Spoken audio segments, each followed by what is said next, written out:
Buenos días, soy Leonardo Guidi, analista financiero de Conectar Bursátil. Hoy es viernes 11 de julio del 2025 y este es el resumen semanal de los mercados que comenzamos viendo de qué manera Estados Unidos tuvo una semana bastante tranquila, no pasó demasiado, por lo menos no pasó nada muy importante, un poco más de lo mismo de siempre. Vemos al Standard & Poor's acá dando vueltas en récord histórico. Obviamente que estamos también a la espera de la temporada de balances, que ya en unas 2 semanas ya debería arrancar.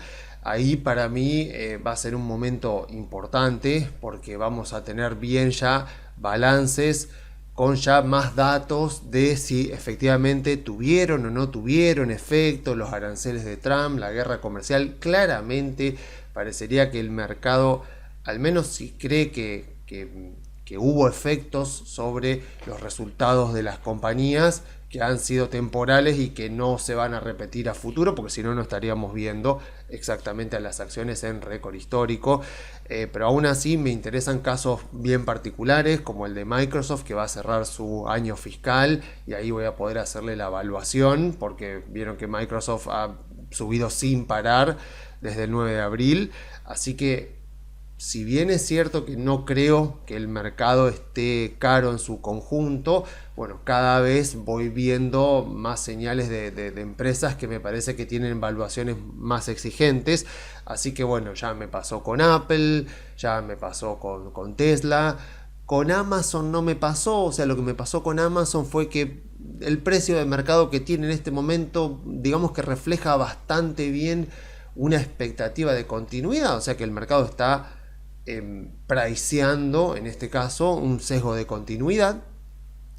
Pero bueno, o sea, es como que se empiezan a juntar los casos y obviamente, claramente no me pasa eso ni con Meta ni con Google, que son empresas que las considero las más subvaluadas dentro de las grandes empresas, dentro de las empresas tecnológicas. De Nvidia, bueno, ya lo comenté, me parece que la expectativa de 25% de crecimiento de los ingresos de la compañía por 3 a 5 años me parece excesivamente optimista, por más ventaja competitiva que tenga Nvidia, teniendo en cuenta el tamaño que tiene la compañía, que a partir del tamaño y de los ingresos que genera, que esos ingresos crezcan a semejante velocidad, me parece que el mercado está siendo demasiado optimista. Con Adobe ya también lo vimos, que Adobe me daba bastante también parecido a Amazon, como que el precio del mercado estaba descontando continuidad y que es un escenario como bastante probable. Entonces, bueno, en definitiva, la temporada de balance que se viene, me parece que por lo menos para mí, en cuanto a las valuaciones, para mí va a ser bastante clarificador, a ver cómo vienen las valuaciones. O sea, me interesa mucho, por supuesto, también ver la evaluación de Apple, a ver si la empresa logra salir un poco del estancamiento, sobre todo del estancamiento de los ingresos que tiene, y a ver si sigue mejorando los márgenes de rentabilidad, porque sabemos que durante los últimos 2 años, y vimos que el año pasado tuvo un año bastante bueno, Apple, este año, bueno, viene bastante mal. Yo creo que ya el año pasado bueno, como habrán visto la evaluación, está de hecho en el canal, la evaluación más o menos fue en octubre del año pasado. Yo ya la consideraba que estaba muy sobrevalorada, pero bueno, siguió subiendo hasta diciembre. Y la explicación de la suba que tenía Apple en este caso no era tanto por crecimiento de ingresos, sino por mejoramiento de margen de rentabilidad. O sea, el free cash flow, la ganancia del accionista de Apple, seguía creciendo, pero no a costa de que crecían los ingresos de la compañía y se mantenía el margen de rentabilidad, sino a costa de que estaba intentando mejorar la productividad. O sea, los negocios de Apple han llegado ya a un punto de maduración muy evidente, muy evidente. 2 años de crecimiento, 2 años de ingresos estancados, más o menos teniendo la misma cantidad de ingresos, ya es algo bastante evidente de cómo los negocios de la compañía han madurado. Los servicios, que sería más o menos lo que vendría un poco a reemplazar el crecimiento en los servicios, que vendría a reemplazar un poco el crecimiento en las ventas, sobre todo en las ventas de iPhone, no ha sido lo suficiente para compensar la maduración del iPhone, de las ventas del iPhone. Así que bueno, vamos a ver si le encuentra la vuelta. Cada trimestre es interesante ver qué comenta la compañía acerca de la maduración de sus negocios y qué estrategias están utilizando. Se rumorea ahí que estaría por comprar alguna de las empresas de inteligencia artificial para poder, a partir de una adquisición, poder acelerar bastante su participación en lo que son los modelos de inteligencia artificial. Seguro puede ser que justamente que con la salida del balance algo anuncien. Vamos a ver por qué. Porque bueno, yo a pesar de que miro el mercado, digo, bueno, diversifiquémonos en el Standard & Poor's y después vayamos viendo empresas puntuales. Bueno, el hecho de que va pasando el tiempo y de repente digo, bueno, hasta hace 6 meses atrás no me gustaba, o sea, hasta, sí, pongámosle 7 meses atrás, no me gustaba más Apple, Nvidia tampoco, después pasó a no gustarme Tesla, y ahora con este cierre de año de Microsoft pasa también a parecerme que Microsoft está un poco también exigente en la evaluación, y bueno, vamos sumando y ya sabemos, en algún momento podemos terminar con todo el mercado con unas evaluaciones bastante altas.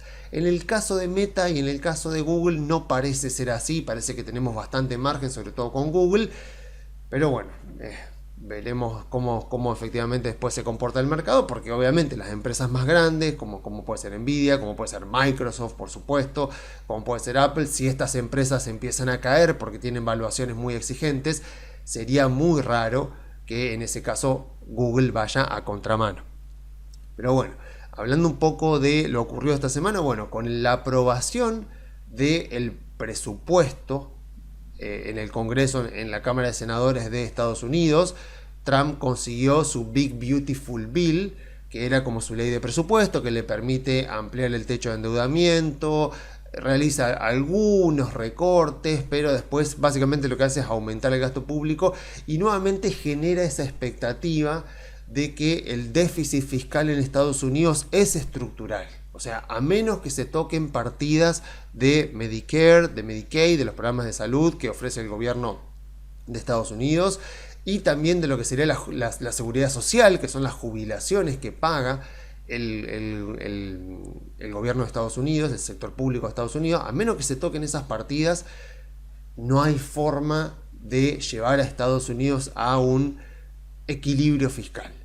Así que de aquí hacia adelante, y más todavía ya ratificado con la Big Beautiful Bill de Trump, veremos qué pasa el año que viene, porque Trump obviamente siempre sus excusas, su narrativa fue, ok, déjenme seguir un poco gastando de más este año, después vamos a ver con Elon, bueno, ahora ya se peleó definitivamente con Elon, que encima quiere crear un tercer partido político, bueno, cosas propias de Elon que a los accionistas de Tesla, por supuesto, seguro no les van a gustar nada y no les gustan nada.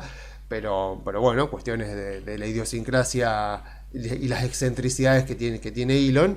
Pero bueno, o sea, Trump decía, a ver, permítanme gastar un poco ahora y después vemos de hacer los recortes para llevar a Estados Unidos a equilibrio fiscal. No pasó, obviamente, o sea, obviamente que este año no pasó. Veremos qué pasa el año que viene. Es difícil porque volvemos a lo mismo. El déficit fiscal de Estados Unidos es estructural. Cuando Milei llegó a la presidencia, rápidamente en un mes pudo llevar al sector público argentino a superávit fiscal y logró mantenerlo prácticamente, creo que en 11 de los 12 meses del año pasado tuvo superávit fiscal primario y creo que también en casi todos tuvo financiero.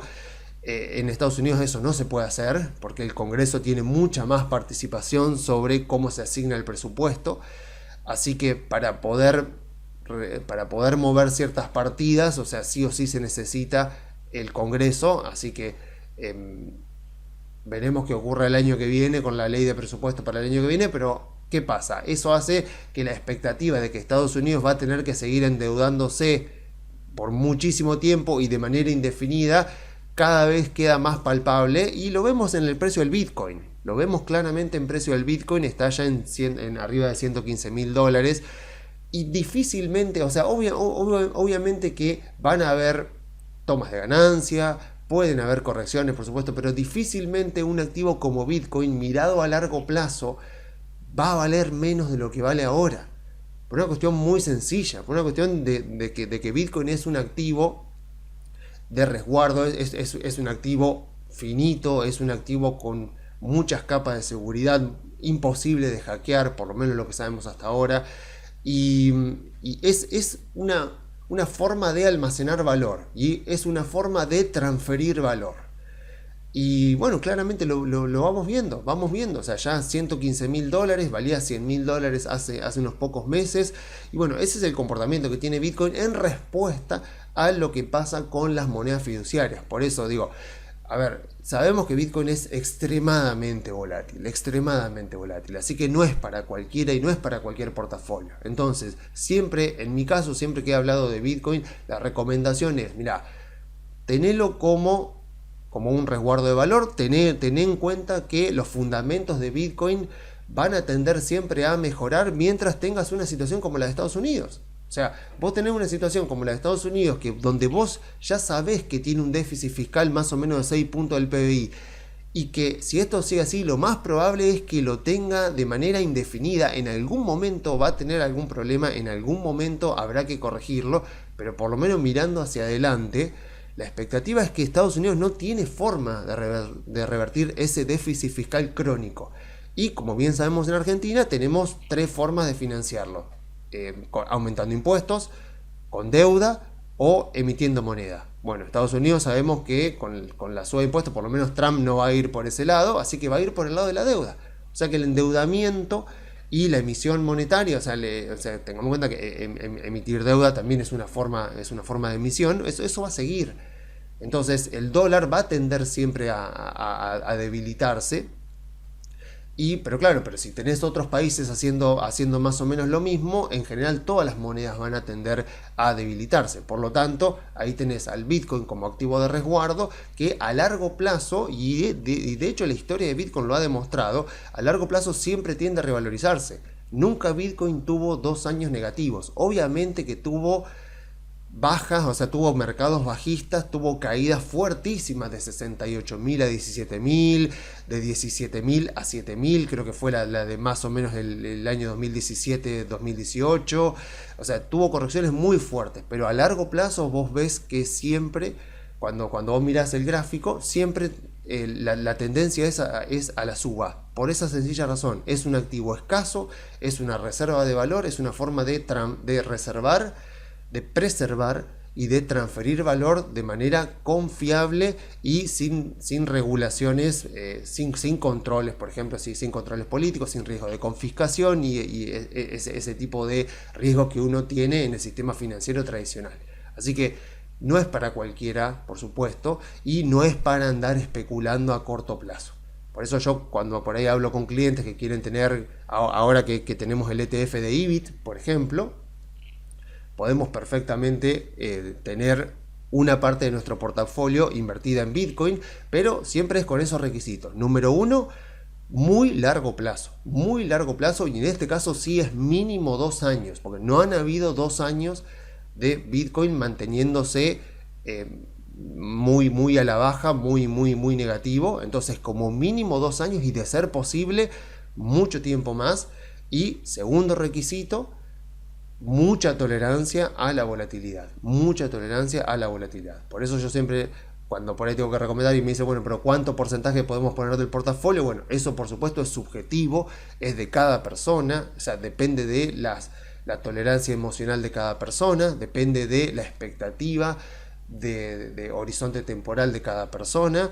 Entonces, generalmente terminamos en un 10% o menos de 10%. Pero bueno, aquella persona que tenga mayor tolerancia puede tener un poco más. Pero siempre yo creo que con esta idea de inversión, con este plan de inversión, con la idea de decir, voy a tener Bitcoin porque es un activo escaso en un mundo en el cual las monedas fiduciarias están, por lo menos la de los países desarrollados, los más importantes, el euro y el dólar, básicamente, y casi que paramos de contar, básicamente esas dos monedas están emitidas por bancos centrales cuyos gobiernos, en el caso de la Unión Europea son varios, están teniendo déficits fiscales estructurales que no planean revertir ni en el corto ni en el mediano plazo. Con lo cual la emisión de esas monedas va a continuar. Hay una expectativa de que la emisión monetaria, tanto del dólar como del euro, continúe. Y en el caso de Bitcoin, no, prácticamente todos los Bitcoin que se han emitido ya están emitidos. Con lo cual, la expectativa es, bueno, o sea, es un tema de oferta y demanda. Es un tema de qué bien es más escaso. Bueno, Bitcoin en este caso es más escaso. Así que, en lo que respecta a Bitcoin, creo que esa para mí sería la tesis de inversión más sensata, con esa idea de decir, bueno, tengo una parte de mi portafolio acá, porque sé que a largo plazo siempre ha respondido. O sea, si yo miro desde 2009, desde el 3 de enero de 2009, que es cuando arranca, hasta la fecha, vemos la suba impresionante que ha tenido años negativos, ha tenido momentos muy negativos, pero a largo plazo siempre ha respondido y siempre ha cumplido, a largo plazo por supuesto, siempre ha cumplido con ese objetivo primordial que tuvo de ser está bien, no es una moneda, porque no se utiliza para intercambio, o sea, hay cosas que se compran y se venden con Bitcoin, pero es más que nada algo anecdótico. Pero sí, o sea, no ha cumplido con su objetivo de ser una moneda, pero sí ha cumplido perfectamente con el objetivo de ser una forma de preservar valor y de transferir valor de manera libre y sin el control de los gobiernos. Entonces, claro, en este caso estamos comprando un ETF, no estamos con ese tipo de objetivos, pero sí estamos con el objetivo de tener un activo financiero que nos permita preservar valor y acrecentar el valor. Bueno, eso Bitcoin lo ha cumplido, y tal como vemos el presupuesto de Estados Unidos y los déficits fiscales estructurales que tiene Estados Unidos, claramente lo va a seguir siendo. Así que con respecto a Bitcoin creo que es una buena idea, pero necesitamos obviamente bastante tolerancia al riesgo. Respecto a lo que ha pasado, bueno, esto salió justamente porque estaba hablando de la ley de presupuesto de Trump. Ahora que Trump ya tiene su ley de presupuesto, ahora ya entonces puede dedicarse a otras cosas. Y claramente lo que hemos visto esta semana es que Trump ha vuelto a enfocarse en el tema aranceles. Él dice que ya está tratando un acuerdo comercial con la Unión Europea, pero sobre todo con China. Ha hecho algunos anuncios, por ahora sí, sin demasiados detalles. Pero bueno, lo que vemos acá en el mercado, claramente, o sea, lo que vemos con los precios que tienen las acciones en este momento, es que, por lo que vemos, el mercado ya considera que lo peor ya pasó. El mercado evidentemente está pensando que, ok, a ver, tuvimos lo que fue el 2 de abril, esa semana tan volátil como efectivamente la vemos acá en el gráfico, el 2 de abril hasta el 9 de abril, cuando se pausaron los aranceles, y a partir de ahí venimos de pausa en pausa, de postergación y postergación, mientras Trump sigue negociando sus acuerdos comerciales. Ahora también se habló de un acuerdo con Vietnam, porque ya sabemos que muchas de las exportaciones de China hacia Estados Unidos en realidad utilizan a Vietnam como un país de tránsito. De hecho hay un puerto en Vietnam que creo que se llama Lach Huzhei, algo así, que es un puerto básicamente financiado por capitales chinos, un puerto gigante, un puerto enorme en Vietnam, que justamente fue construido o por lo menos mejorado y ampliado en la anterior presidencia de Trump, justamente porque China ya lo estaba haciendo en aquel momento. Obviamente, a ver, si lo sabemos nosotros que estamos haciendo acá, estamos haciendo un video, imagínense si eso no lo sabe el gobierno de Estados Unidos. Así que Trump como que quiso ponerle como un 40% de aranceles a Vietnam.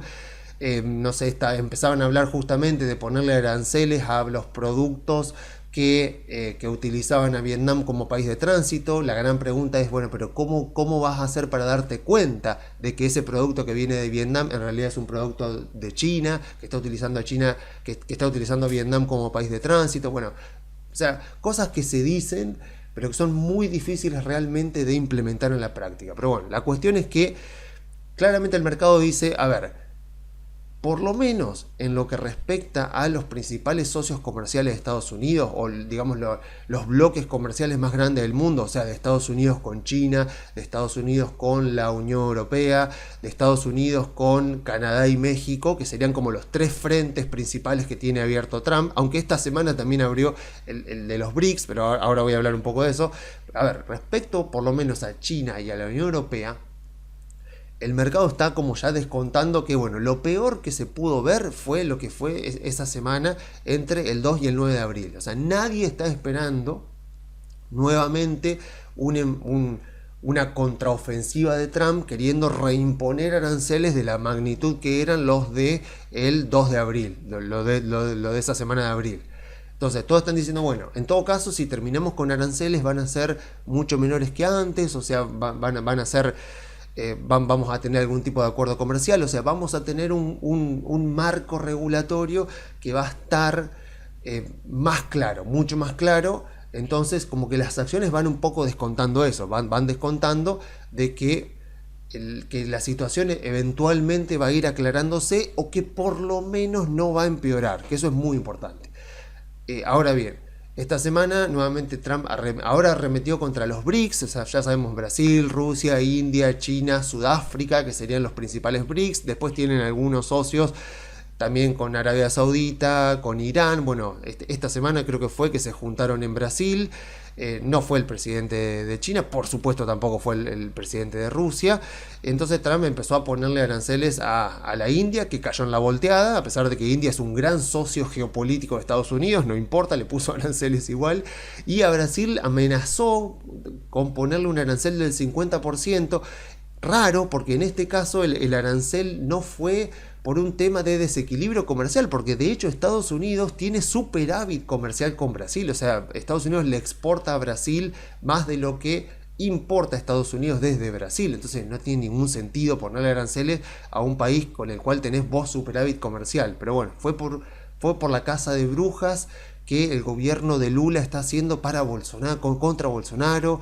Entonces, bueno, o sea, esas cosas que uno dice, a ver, entiendo el ruido político, totalmente innecesario, totalmente imprudente hacer eso, pero bueno, lo entiendo lo entiendo como algo para generar titulares, para generar movimiento de la parte de Brasil, que nunca van a terminar implementándose por sencillas razones. O sea, si Trump llega a poner aranceles a Brasil, cuando uno desglosa y ve lo que importa Estados Unidos desde Brasil, son principalmente alimentos, principalmente café, pero también frutas, verduras, o sea, lo que importa es principalmente alimentos, con lo cual eso va a retroalimentar la inflación, con lo cual no es para nada conveniente, va a perder apoyo de la gente, o sea, es como que no tiene ninguna lógica, o sea, por lo menos ponerle aranceles a Brasil no tiene ninguna lógica comercial por el lado de Estados Unidos, pero bueno,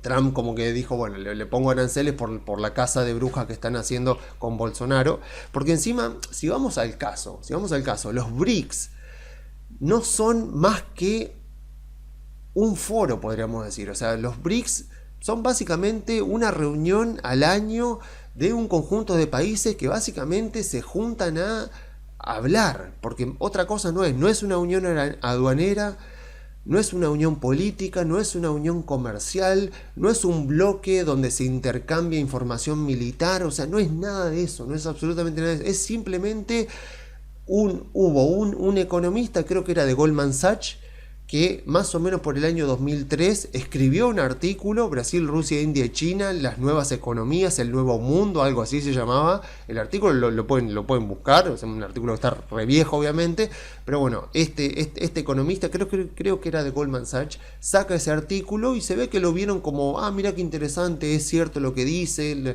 las principales economías como la de India y China y principales países proveedores de recursos naturales como Brasil y Rusia, son las economías que van a crecer mucho. Entonces se juntaron, hicieron un par de reuniones, pero a efectos de cosas prácticas, o sea, acuerdos comerciales, unión aduanera, por ejemplo, el Mercosur es una unión aduanera, pero los BRICS no. Entonces, básicamente BRICS es una reunión anual a la que van países con sus socios, porque fue Nigeria, por ejemplo, que también está como socio de los BRICS. Argentina casi pasa a formar parte de los socios de los BRICS, pero Milei automáticamente llegó el 10 de diciembre y retiró automáticamente todas las solicitudes que había hecho Argentina para entrar a los BRICS. Pero, a ver, a efectos de la geopolítica internacional, los BRICS no son absolutamente nada. Así que es como que Trump está atacando básicamente a una idea o a un foro, porque en la práctica no es básicamente nada. Así que, a ver, Trump ahora dice justamente, pone plazos, dice, bueno, a partir del 1 de agosto le voy a poner aranceles a determinados países. O sea, los tiempos no dan, nunca dan, porque es muy difícil generar acuerdos comerciales con tantos países al mismo tiempo. Pero bueno, ahora como que Trump ya quedó liberado por el lado del presupuesto, ya tiene su ley de presupuesto, su Big Beautiful Bill, así que ahora se va a focalizar en eso. Entonces vamos a tener ruido por temas de aranceles durante todo este periodo. Vamos a ver qué ocurre también con el tema de Reserva Federal. O sea, imagínense que con todo esto Powell no tiene ningún incentivo a moverse. O sea, Powell dice, a ver, ¿cómo estoy? Tengo el desempleo muy bajo y la inflación, que la semana que viene se va a conocer el dato de inflación, también está muy baja, ya por debajo del 3%. ¿Qué dice Powell? No toco nada, no me muevo, porque este tipo, Trump, genera incertidumbre, genera o sea, genera que los inversores se pongan nerviosos o que tengan poca aversión al riesgo. Y bueno, si yo llego a hacer algún movimiento tipo subir la tasa de interés, porque creo que la inflación va a ir en aumento, bueno, voy a generar más ruido encima sobre el ruido que ya hay. Entonces no me conviene para nada moverme, más vale, estoy a la expectativa, mantengo mi herramienta, que es la baja de la tasa de interés, mantengo mi herramienta disponible para usarla en caso de que los datos me muestren que conviene, pero no voy a hacer nada mientras no tenga datos concretos de que efectivamente o que la inflación está acelerándose o que el desempleo está acelerándose, porque si no es como que voy a gastar una herramienta que posiblemente la vaya a necesitar. Y si me quiero adelantar, porque ya sabemos que la Fed nunca se adelanta a nada, si se quiere llegar a adelantar a una posible suba de la inflación y sube de antemano la tasa de interés, lo más probable es que genere daño. O sea, ya sabemos, la Reserva Federal en teoría es el que tiene que adelantarse a subir la tasa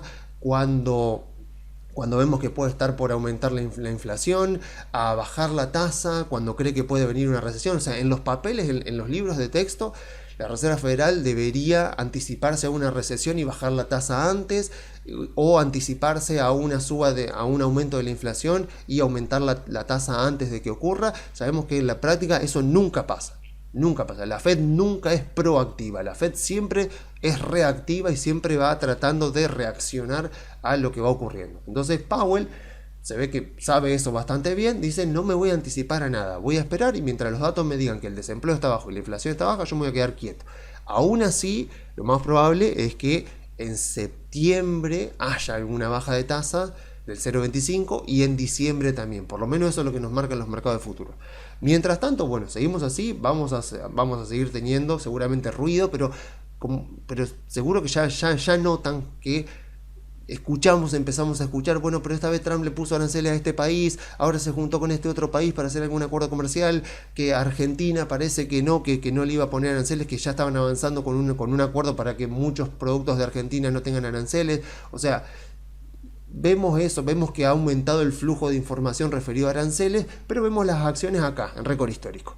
Con lo cual es como que el mercado ya pasó, como que el mercado ya dijo, bueno, como se dice en inglés, move on. O sea, como que el mercado ya, como que listo, ya es como que cerró este capítulo y dijo, bueno, habrá ruido, eventualmente tendremos algún tipo de acuerdo comercial. Lo que sí el mercado claramente no espera, por eso si no estaríamos viendo los precios en estos niveles, claramente no espera un reverdecimiento de la agresividad de Trump. O sea, sabemos justamente que la estrategia negociadora de Trump es bastante clara. El tipo es agresivo en un principio y después siempre se acobarda, siempre retrocede. O sea, siempre te ataca en un principio, te golpea, porque él, al ser el país más más grande del mundo en cuanto a tamaño de economía, o sea, al ser la mayor potencia económica y militar de todo el mundo, Trump sabe que siempre, contra cualquier país, siempre él parte de una posición de superioridad, de poder. Entonces él siempre golpea primero y después espera a que los otros países quieran venir a negociar con él y trata de llegar a algún tipo de acuerdo para él venderlo como un triunfo. Hasta ahora en la práctica, como bien sabemos, no ha logrado absolutamente nada. Ojalá que sea para bien, ojalá que pueda generar algún tipo, sobre todo algún tipo de acuerdo comercial con China, algo que dé previsibilidad para los próximos 3 años que le quedan de gobierno. Ojalá que ocurra así. Lo mismo con la Unión Europea y lo mismo con Canadá y con México. Seguramente durante estos meses, hasta más o menos septiembre, debería estar más que nada abocado a eso y ojalá que tengamos buenas noticias al respecto. Claramente el mercado piensa que va a ser así. Claramente el mercado no ve una recesión, si no, no veríamos los precios en estos niveles. Y bueno, veremos qué pasa con la temporada de balance. Por lo pronto digo, o sea, empresas que yo veo claramente subvaluadas todavía son Google principalmente, Meta también, Mercado Libre también, y si no, me compro directamente el Standard & Poor's, me diversifico, creo, como ya lo dije, al menos 10-12% para subir este año todavía tiene el Standard & Poor's. O sea, 10-12% sería un 5-6-7% podría subir. Vamos a ver qué ocurre porque, a ver, en circunstancias normales, digamos, o sea, un Standard & Poor's subiendo un 12% este año, como vimos el año pasado, con lo que habían crecido las ganancias, con lo que había crecido el Standard & Poor's, estábamos más o menos bien acomodados para tener un año de más o menos un 10-11%. Porque ya sabemos que si miramos hacia atrás, promedio de los últimos 15 años, las ganancias de las compañías han crecido más o menos un 11%. ¿Cuánto ha subido el Standard & Poor's en los últimos 15 años? Y más o menos un 11% al año. O sea que año más, año menos, algún año con más expectativa, un año con menos, ya sabemos que los movimientos de las acciones siguen a los movimientos de las ganancias de las compañías. Vimos que 2022 había sido un año con un 6% más o menos de crecimiento en las ganancias y un menos 18% de baja de las acciones. 2023 fue un año de cero crecimiento de las ganancias no crecieron, pero las acciones se recuperaron como un 20 y pico %.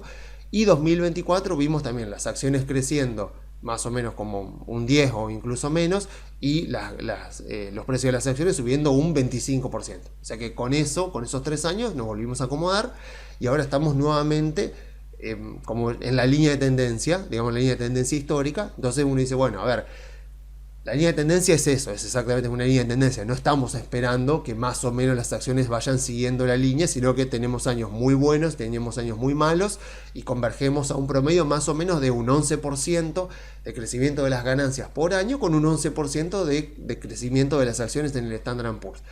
Vamos a ver qué ocurre. O sea, hasta ahora tenemos más o menos un 6,5% en el año, más o menos. Yo tomo acá como el principio del año, más o menos, si me fijo acá, estamos en un 6,5%. Podría perfectamente subir otro 6,5% el Standard & Poor's durante este año, pero ¿qué es lo que pasa? Puede ser que haya, para el último trimestre del año, ya si efectivamente se nomina a un sucesor de Powell, que sea un profesional bastante afín a Trump y a la idea de bajar tasas, lo que puede ocurrir es que esa expectativa, la expectativa de varias bajas de tasas para el año que viene, puede provocar un cuarto trimestre o un cuatrimestre o un último cuatrimestre del año bastante más positivo y que efectivamente tengamos un Standard & Poor's posiblemente subiendo 15% este año.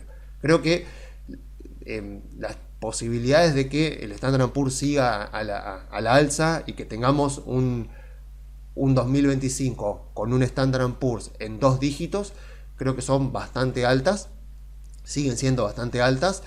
Europa claramente lo está haciendo mejor este año que las acciones de Estados Unidos, por la sencilla razón de que las acciones europeas, las empresas europeas, los negocios de las empresas europeas no tuvieron que lidiar con semejante cantidad de incertidumbre como la que provocó Trump este año, así que tiene lógica que este año las acciones de empresas europeas estén teniendo una performance, un rendimiento mayor al de Estados Unidos, pero eso no quita que Estados Unidos aún así puede tener un muy buen segundo semestre y que podamos ver al Standard & Poor's en un 12% y capaz que en un 15% o arriba del 15% para este año.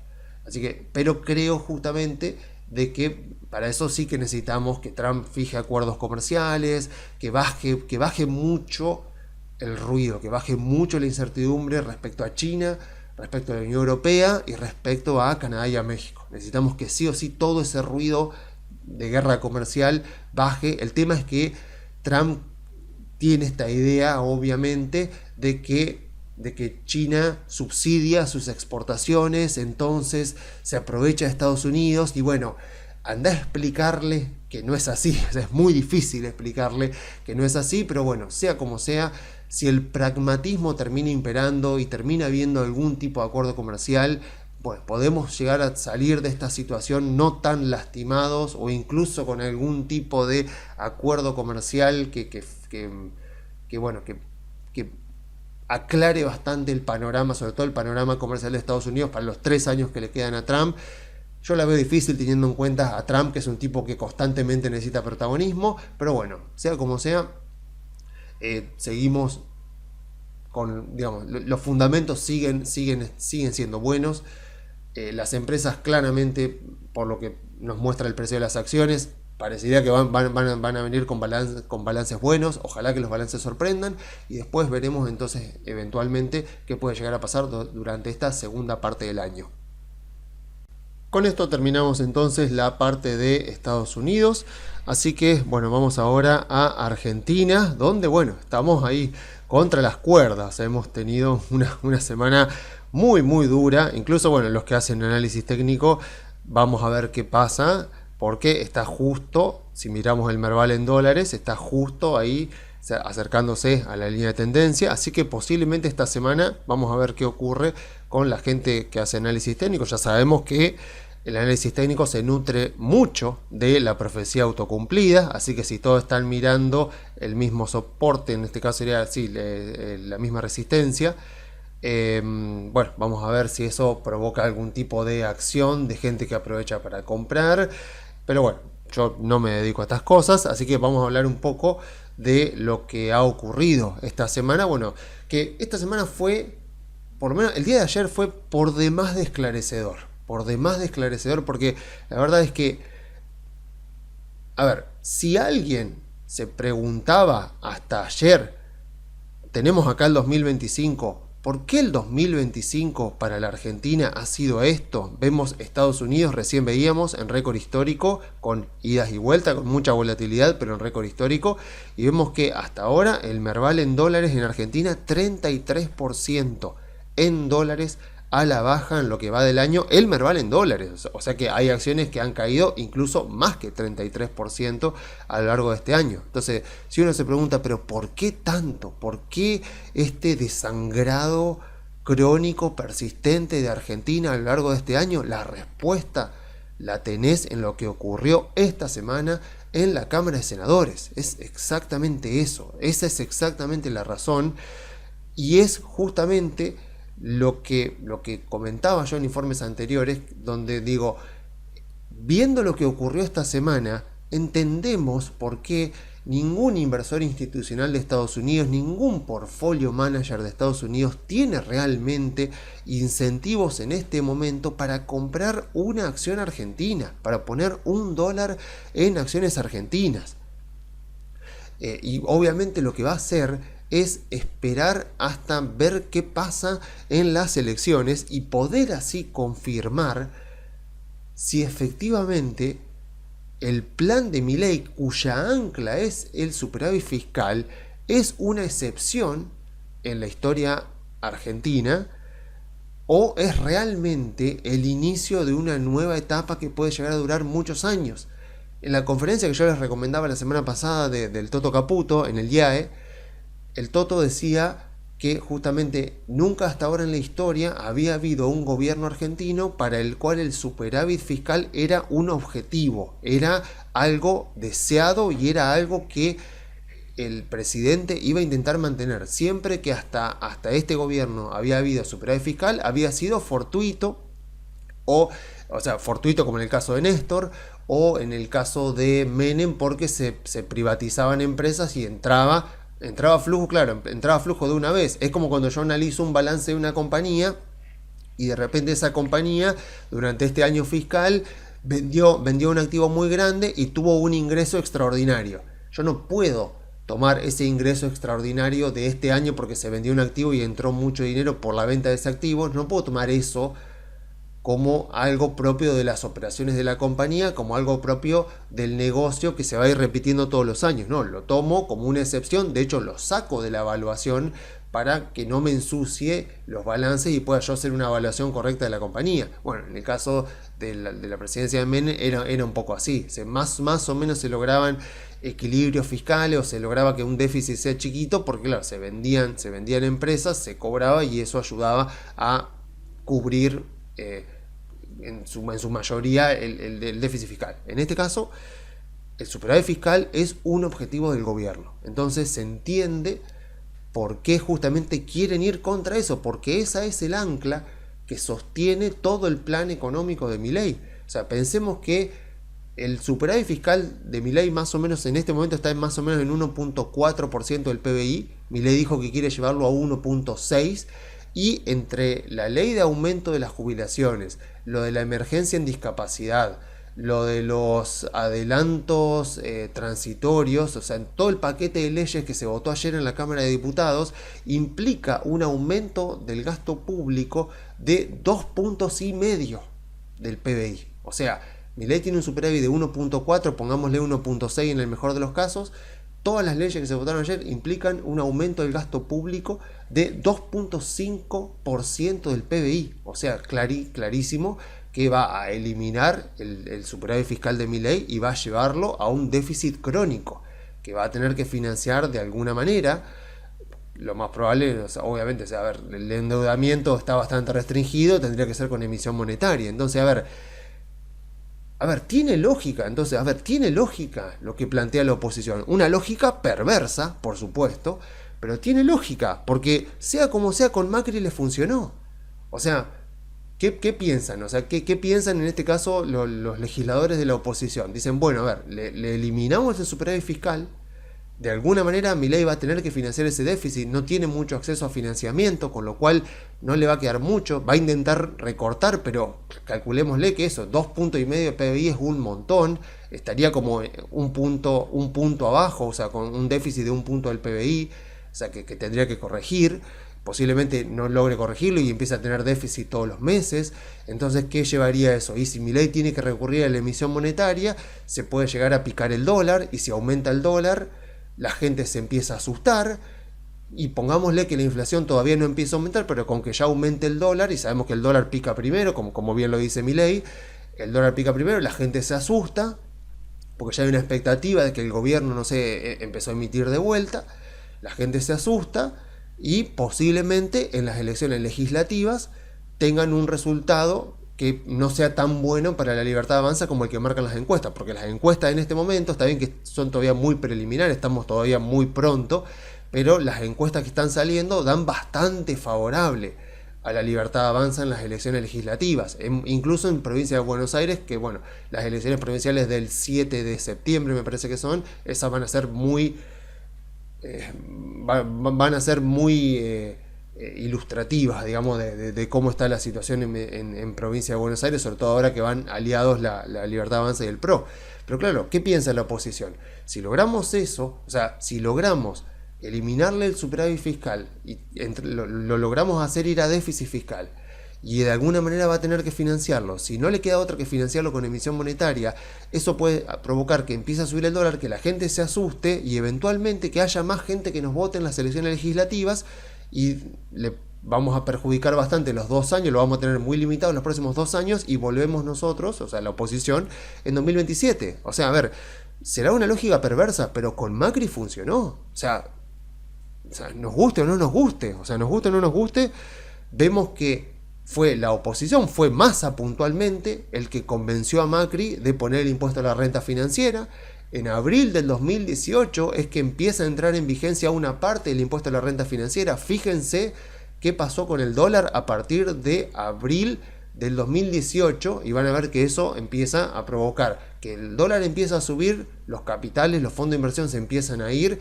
Al Toto Caputo, que en ese momento era presidente del Banco Central, se le cierran los mercados financieros, Macri tiene que ir al Fondo Monetario, el dólar sigue subiendo y bueno, eventualmente pierden las elecciones, porque la gente, al ver lo que estaba pasando, ya sabemos cómo pasa siempre, bueno, la gente que más o menos va cambiando su voto, decidió volver a cambiar su voto y votó el regreso del kirchnerismo con Alberto en 2019. O sea, ya le funcionó una vez.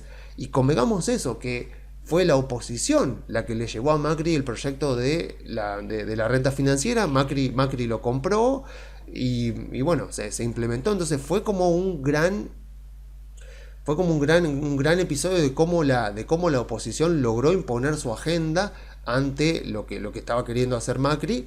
Macri tampoco es que se resistió demasiado y bueno, y le funcionó muy bien. Entonces, obviamente, Milei no va a comprar los mismos discursos que compraba Macri en aquel momento, con todo el tema del impuesto a la renta financiera, pero sí que se va a resistir todo lo posible, y por eso es que están presionando y van a seguir presionando, por lo menos hasta las elecciones, porque saben que ya lo hicieron una vez y entonces se puede hacer. Entonces, ¿qué dijo Milei que va a hacer? Milei ya dijo, primero, esta sesión de la Cámara de Senadores es ilegítima porque no se cumplieron ciertos requisitos, entonces lo van a judicializar, Milei lo va a vetar. Entonces, ¿qué dijo Milei también?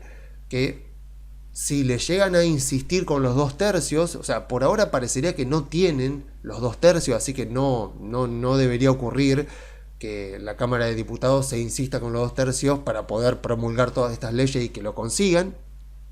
Pero bueno, vamos a suponer que lo consiguen. Milei dijo, no lo voy a acatar, y la justicia supuestamente no debería fallar, porque obviamente que si Milei no acata lo que dice el Congreso, la propia Cámara de Diputados lo lleva a la justicia para obligar a la justicia mejor dicho, para que la justicia obligue al Poder Ejecutivo a promulgar y a cumplir lo que dicen esas leyes. Entonces Milei dice, todo ese proceso, todo ese tema burocrático de llevar a la justicia y de que la justicia falle, no debería ocurrir antes de las elecciones. Pero dijo Milei, si llega a ocurrir y en un acto de increíble rapidez la justicia falla a favor de la Cámara de Diputados, por ejemplo, lo que dijo Milei, serán un mes, serán 2 meses, tenemos las elecciones y después el 11 de diciembre revertimos automáticamente todo.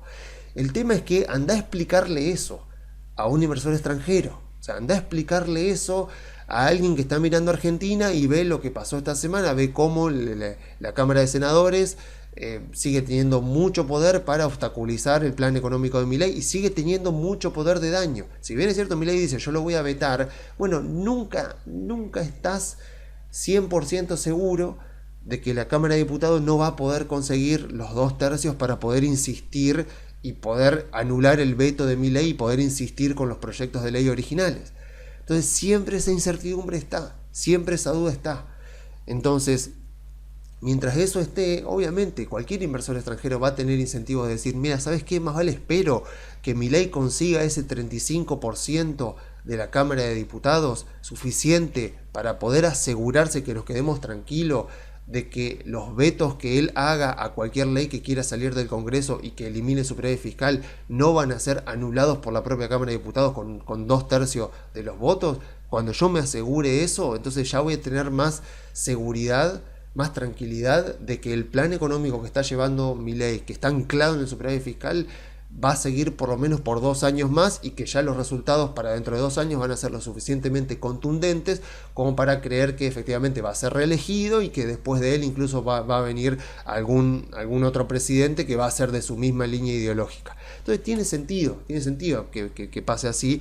Así que bueno, desgraciadamente nos toca esto, nos toca tener que aguantar esto que está ocurriendo, y duele y desgasta muchísimo, sinceramente desgasta muchísimo, porque claro, en Estados Unidos, sea como sea, en Estados Unidos vos mirás la corrección de este año del 20%, ya se revirtió completamente en poquito más de un mes, o sea, en menos de 2 meses. Incluso si vos ves mercados bajistas como el del 2022, sabés que políticamente las cosas en Estados Unidos no cambian mucho, entonces los fundamentos de las empresas seguirán moviendo principalmente por causas propias y no tanto por causas políticas, por causas externas. Entonces vos sabés, o sea, en Estados Unidos, que cuando hay correcciones de mercado, la reversión de esa corrección de mercado es más rápida. Entonces, claro, al acortarse esos tiempos, al no haber tanto desgaste psicológico y emocional, eso evita que la gente cometa errores, cometa imprudencias, o sea, que ya el desgaste sea suficiente, que uno quiera frenar el dolor que viene sintiendo durante este año. E incluso en los contextos de mercados bajistas de Estados Unidos son pocas las ocasiones, o sea, tendríamos que volver, no sé, al 2008 para encontrar una situación donde realmente el pesimismo era extremo y donde realmente la única expectativa hacia adelante, por más que los precios ya habían caído un 30 o un 40%, era que los precios iban a seguir cayendo. O sea, no son muy habituales los casos en Estados Unidos donde realmente hay un gran desgaste emocional. O sea, lo vemos en las correcciones de mercado, o sea, lo vemos en como pasó este año, como pasa al menos una vez cada año, pero suelen durar más o menos entre 1 3 meses. O sea, acá ya llevamos 7 meses de baja, y obviamente que es distinto a Estados Unidos, como le decía, porque ustedes pueden ver y decir, bueno, a ver, pase lo que pase, si ganan los demócratas, si ganan los republicanos, yo sé que hay muchas cosas de Estados Unidos que no van a cambiar de manera, o sea, que hay ciertas reglas de juego, cierto contexto para hacer negocios, para invertir, que va a mantenerse fijo, gobierne quien gobierne. Entonces puedo pensar a largo plazo, puedo invertir y puedo tener cierta seguridad de que el marco normativo mucho no va a cambiar. En Argentina no, en Argentina nos debatimos todo el tiempo entre un socialismo muy extremo y entre un liberalismo también bastante extremo. Estamos bastante en extremos. Entonces, dependiendo del escenario, puede ser o muy bueno o muy malo. Entonces, cualquier inversor extranjero o incluso inversores locales dicen, no, ¿sabes qué? Voy a esperar un poco porque realmente es muy desgastante y necesitamos tener un poco más de previsibilidad. Y en Argentina, desgraciadamente, la incertidumbre siempre termina siendo política. O sea, siempre, a diferencia de Estados Unidos, donde el driver más importante es económico, en Argentina el driver más importante es político. Entonces, por ejemplo, a ver, sesgos, o sea, estos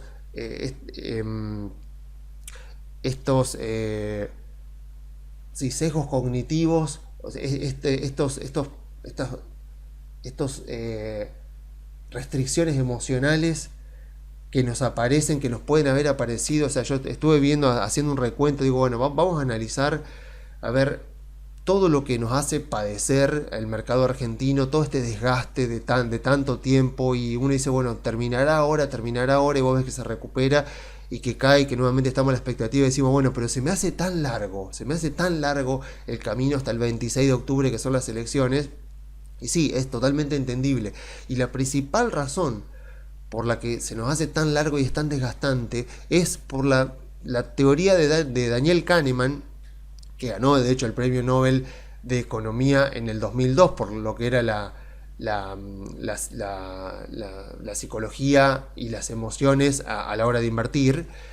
Y él básicamente lo que probó fue justamente eso, que las pérdidas nos duelen 2 veces y media lo que nos satisfacen las ganancias. O sea, nosotros por ahí este año estamos cayendo un 33%, más o menos un 30% con el Merval en dólares. Bueno, esto nos duele 2 veces y media más de lo que nos alegra una suba del 30% del Merval en dólares. O sea, nos duele mucho más. Y esa investigación se ha ido repitiendo, se ha ido repitiendo en Europa también, y ven más o menos que algún país un poco más, algún país un poco menos, pero más o menos esta proporción de 2 veces y media de dolor por cada unidad de satisfacción que nos dan las ganancias, más o menos se va manteniendo. Entonces, claro, ¿qué provoca eso? O sea, ¿qué provoca este dolor crónico que venimos sintiendo en Argentina durante los últimos 7 meses? Provoca en muchos casos lo que se llama miopía, miopía por aversión a la pérdida, que es básicamente que tanto cuando los mercados suben mucho como cuando bajan, sobre todo por periodos prolongados, tendemos un poco a ser bastante miopes y a mirar siempre más corto plazo. Pero en el caso de las pérdidas, eso se ve mucho más acentuado. mucho más acentuado. Entonces, ¿qué es lo que pasa? Una persona que posiblemente ha venido comprada en acciones argentinas, capaz que desde hace años, capaz que desde 2023, por ejemplo, que viene comprando acciones argentinas, y 2024 también, ve todo lo que pasó este año y todo lo que, o sea, imagínate eso, ver tu cuenta comitente semana a semana, que baja, la mirás en dólares y vas viendo que capaz que alguna semana se recupera un poquito, pero mes a mes va viendo que baja, y bueno, obviamente que te afecta emocionalmente, te afecta psicológicamente, y tenés esa tentación de decir, tengo que hacer algo, tengo que proteger mi portafolio, tengo que hacer algo porque veo que sigue cayendo y que no para. Entonces tengo que hacer algo. Y ahí es justamente, o sea, motivados por ese dolor, motivados por esa emoción, por eso que está pasando y que es tan de lo que estamos viendo ahora, por eso que estamos sintiendo en este momento, es que por ahí tomamos decisiones demasiado drásticas, como por ejemplo vender todo el portafolio, y después cuando viene la recuperación, el dolor es tan reciente que nos cuesta mucho volver a entrar. Entonces, ante este tipo de sesgo, donde nos volvemos muy cortoplacistas, donde el dolor que estamos sintiendo nos hace ser muy miopes, o sea, vemos lo que ha estado pasando este año y miramos para adelante y se nos hace tan largo octubre que decimos, no, yo tengo que parar este dolor. Entonces en muchos casos la gente decide, bueno, no, vendo todo y me quedo tranquilo y espero a que aclare, creyendo que vamos a ser capaces de predecir lo que pasa en el mercado, cuando no es así, nunca ocurre. Entonces ante ese tipo de sesgo, la recomendación es sacar un poco de zoom y ver un poco de dónde venimos, ver un poco lo que estuvo pasando con las acciones argentinas y ver efectivamente que, no sé, que el año pasado acá, por ejemplo, tuvimos otro episodio de Merval, no sé, vamos a ponerlo por acá, más o menos, de varios meses. En este caso fue un 25%, no un 33% como estamos en este momento, pero bueno, fue un 20 y pico por ciento, un 25% de baja durante, vemos ahí, bastante meses, o sea, como mínimo 3 meses, que después, bueno, terminó subiendo y recuperándose todo, porque lo cierto es que los fundamentos siguen mejorando. Pero claro, la idea es, sí, yo te entiendo que los fundamentos siguen mejorando y que las empresas eventualmente deberían valer más, pero el problema es justamente lo que pasó en la Cámara de Senadores. El problema es, ¿realmente Milei tiene la capacidad política para poder sostener su plan económico y que no sea boicoteado por la oposición? Bueno, esa es justamente la gran pregunta, y eso es lo que tenemos que respondernos, porque claro, porque encima en este tipo de contexto, yo me imagino, la verdad que no he visto mucho, pero yo me imagino que durante todo este tiempo debe haber aparecido mucha gente intentando usufructuar lo mal que se deben sentir los inversores argentinos, porque también tenemos lo que se llama el sesgo de encuadre. ¿Qué sería el sesgo de encuadre? De que podemos interpretar situaciones de una manera o de otra en base a cómo lo encuadramos. Claro, si yo miro esto, digo, ok, bueno, es muy doloroso lo que está pasando, pero dentro de todo las acciones argentinas, a pesar de que han tenido, fíjense acá también, corrección bastante importante que tuvimos acá también, otro 25%, y después sale. A pesar de esto, yo miro esto y digo, bueno, a ver, veo que a pesar de eso las acciones argentinas han tenido, o sea, lo que estamos viendo no es raro, en todo caso es más prolongado de lo que ha pasado en años anteriores, pero hemos tenido periodos correctivos bastante grandes que después salieron y tuvimos después rally alcista bastante prolongados también. ¿Cuál es la cuestión?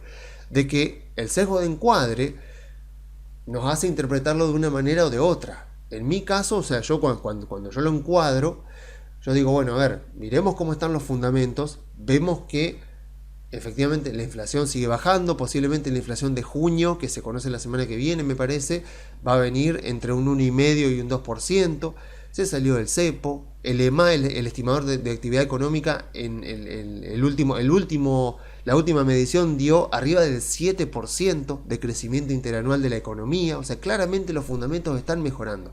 Pero claro, de nada me sirve si esto no tiene continuidad.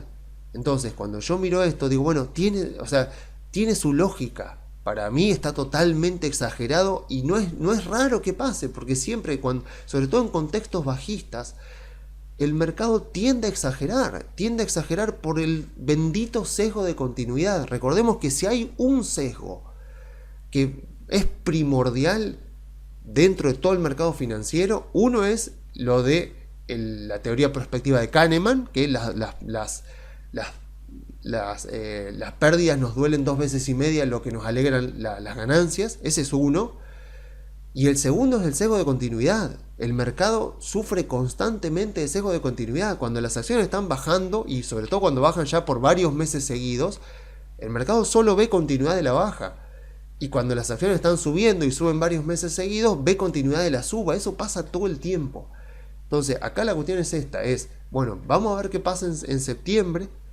Los números dicen que el Frente de Libertad Avanza con el PRO deberían obtener buenos números. Si ahí obtienen números realmente muy buenos, eso ya podría ser un proxy, una anticipación de lo que va a pasar en octubre, porque claramente la provincia de Buenos Aires es la que más presencia opositora tiene, donde más poder tiene la oposición, sobre todo en la primera y la tercera sesión del conurbano bonaerense.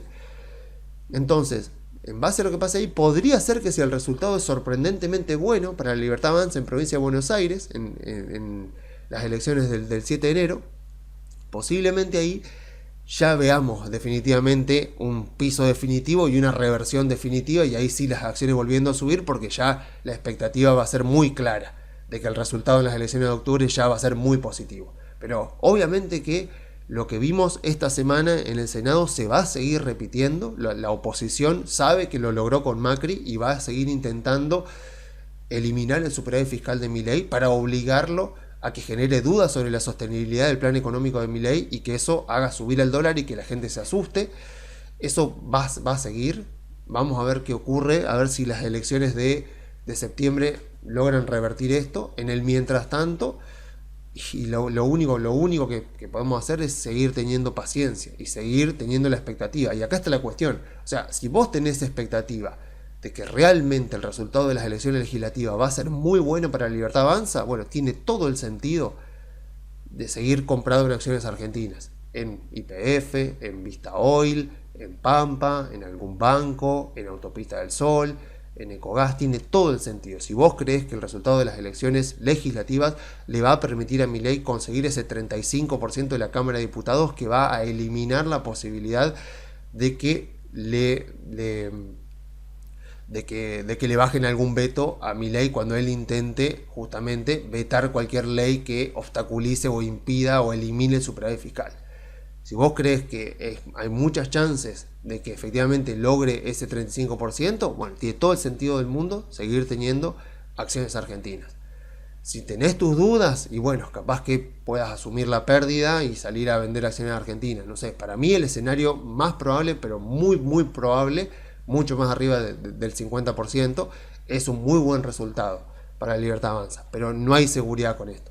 No hay ninguna seguridad de esto, y más en Argentina, donde las elecciones, tanto para bien como para mal, las elecciones han sido muy sorpresivas. Lo ha sido más para mal que para bien, pero hemos tenido casos donde las elecciones han sorprendido para bien en Argentina.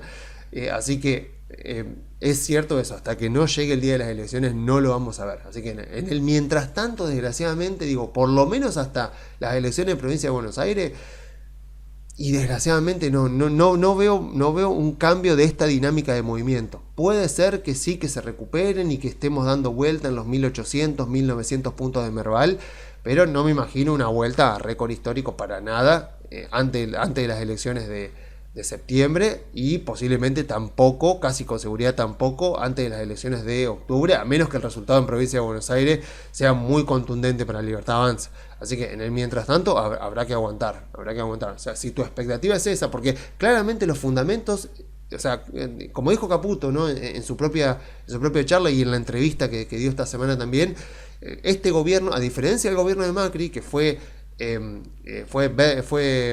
creer, o sea, que los inversores querían creer, este gobierno, el gobierno de Milei con Caputo, se ha focalizado principalmente en lo que Caputo llama el delivery. O sea, básicamente, delivery lo podemos traducir con resultados. O sea, este gobierno se ha dedicado durante este año y medio que lleva en el poder a dar resultados, a mostrar resultados. O sea, que los resultados están. Entonces uno diría, a ver, en circunstancias diferentes, las acciones argentinas no podrían estar valiendo esto, porque claramente los fundamentos de Argentina han mejorado, los resultados están. ¿Cuál es exactamente la duda? La continuidad. Que esto no pueda volverse para atrás como se volvió en aquella época con Macri. Entonces, la duda está en la continuidad. Y nuevamente, un inversor extranjero que encima va a invertir una parte del fondo muy pequeña en Argentina, no tiene ningún incentivo más que esperar para decir, bueno, vamos a esperar efectivamente las elecciones para ver que siempre, sabemos que siempre en Argentina las elecciones legislativas son un plebiscito, donde se plebiscita la gestión, donde vemos si la ciudadanía está de acuerdo o está en contra con lo que está haciendo el presidente. Bueno, vamos a ver ahí si en ese contexto la ciudadanía respalda enormemente, con muchos votos, el plan económico de Milei, y si es así, entonces ya me da continuidad por 2 años más y le permitiría a Milei avanzar con reforma tributaria y con reforma laboral, que son las dos más importantes que tiene que hacer, y eventualmente si los resultados, si el delivery continúa, si los resultados siguen profundizándose, claramente va a ser reelegido dentro de 2 años, entonces ahí sí ya se ve una continuidad mucho más clara.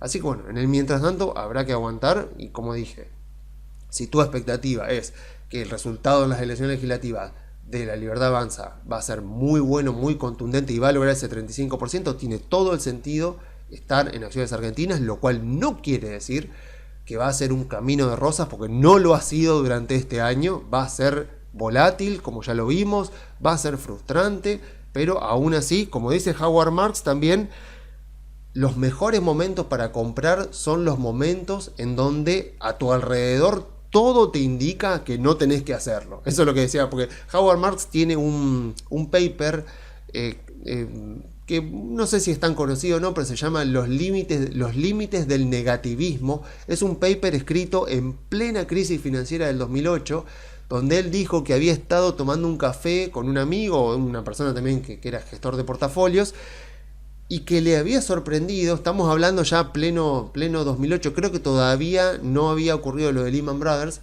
pero se había sorprendido Howard Marks de que su amigo, o sea, que también era profesional, que solamente podía concebir la idea de que todo iba a empeorar, o sea, que no había forma, o sea, como que no cabía en su análisis de la realidad la posibilidad de que eventualmente la caída se detuviera y comenzara una recuperación, o que los activos financieros, las acciones por ejemplo, en algunos casos estuvieran subvaluadas a esos precios. No lo concebía. Entonces, como que eso le llama la atención a Howard Marks, y por eso escribe ese paper donde él explica justamente eso, de los contextos donde se da este sesgo de continuidad, donde todo está cayendo, vos vas viendo que todo está cayendo, y lo único que puede verse hacia adelante por el consenso de los inversores es que todo va a continuar peor y que todo va a empeorar. Entonces, como dice Howard Marks, el mejor momento para comprar es justamente cuando alrededor tuyo vos ves que el contexto te grita que no lo hagas, porque es ahí exactamente donde se consiguen las mejores oportunidades. A mí no me cabe duda de que esto es así, pero tampoco me caben dudas de que de aquí hasta mínimo septiembre, posiblemente hasta octubre, el camino va a ser espinoso, va a haber volatilidad y van a haber frustraciones. Si después sale bien, la ganancia va a más que compensar exactamente todo eso que tuvimos que aguantar hasta ahora, en todos estos 7 meses, y que seguramente vamos a tener que aguantar, porque ya sabemos que nada es gratis. O sea, acá el precio que pagamos es esto, es tener que aguantar esta volatilidad, y el mercado te recompensa. Si tu análisis fue el correcto y eventualmente en la realidad terminó ocurriendo lo que uno esperaba con su análisis, vas a ser recompensado, vas a tener tu ganancia, y tu ganancia debería compensarte, y más que compensarte, por el riesgo asumido. Yo creo que ese es el escenario más probable, pero como bueno, no podemos asegurarlo a un 100%, es que acá cada uno tiene que hacer su análisis y ver qué tanto espera que ocurra en las elecciones. Y si cree que va a ser muy positivo para el oficialismo, al mismo tiempo tiene que decir, bueno, segunda pregunta, yo creo que sí que va a pasar. Segunda pregunta, ¿me voy a aguantar esta volatilidad? Porque al estar sometido a todo este dolor de estos meses, el dolor ya va acumulándose, se torna mi visión bastante miope, empiezo a ver el corto plazo, se me hace muy lejos ver octubre, y si las acciones siguen cayendo semana a semana, ponele que no caigan mucho más, pero que sigan un poco con esta volatilidad y que caigan un poco más, bueno, cada vez se hace más difícil sostener psicológicamente y emocionalmente la posición, por más que uno esté convencido, y cada vez es más probable que uno termine claudicando, digamos, y cometiendo un error, no sé, por ejemplo, saliendo a mal vender todo el portafolio por el dolor que siente. Entonces, uno tiene que, si tiene un portafolio de acciones argentinas y decide sostenerlo, viendo lo que pasó ahora con los senadores esta semana y sabiendo que va a seguir ocurriendo, tiene que decir, bueno, ok, vi lo que pasó, va a seguir ocurriendo, estoy dispuesto a aguantármelo. Si estoy dispuesto a aguantármelo, la ganancia potencial puede ser muy grande, pero justamente va a ser porque va a compensar toda esa volatilidad, todo esa frustración que uno tiene que aguantar cuando invierte sobre todo en acciones argentinas. Así que bueno, yo entonces me despido por esta semana. Si se quieren comunicar, pueden hacerlo enviando un mail a info@conectarbursatil.com.ar, o si me quieren contactar personalmente, pueden hacerlo a mi cuenta de X. Mi usuario es @leonardogalt. Así que bueno, nos vemos en una semana.